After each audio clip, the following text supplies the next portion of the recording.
Plus சமையல் இன்றைக்கி நம்ம மசாலா பூரி எப்படி செய்கிறதுன்னு பார்க்க போகிறோம். அதுக்கு ஃபஸ்ட்டு 2 கப் அளவில் பொரி எடுத்துக்கணும். ஒரு வெங்காயம், ஒரு தக்காளி, வறுத்த வேர்க்கடலை, கொஞ்சோண்டு புதினா.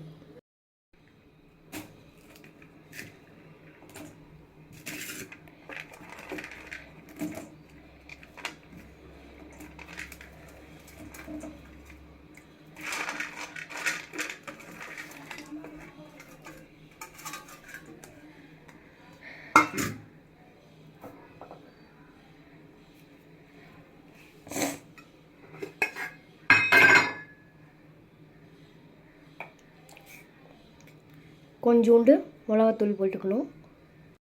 உப்பு ஆட் பண்ணிக்கணும் கொஞ்சமாக. இப்போ இதை நல்லா மிக்ஸ் பண்ணணும். மிக்ஸ் பண்ணிவிட்டு நான் உங்களுக்கு காட்டுறேன் பாருங்கள். நல்லா மிக்ஸ் பண்ணிட்டோம்.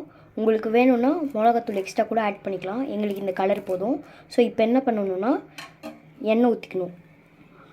கொஞ்சம் 1/2 கப் எண்ணெய் ஊற்றிக்கணும். இப்போது அதையும் நல்லா மிக்ஸ் பண்ணணும். நான் உங்களுக்கு மிக்ஸ் பண்ணிவிட்டு காட்டுறேன் பாருங்கள். மசாலா பொரி ரெடி ஆகிடுச்சு. இந்த டிஷ் உங்களுக்கு பிடிச்சிருந்தால் லைக் பண்ணுங்கள், ஷேர் பண்ணுங்கள். மறக்காமல் ட்ரிபிள் சமையல் பட்டனை கிளிக் பண்ணிடுங்க. Thank you very much.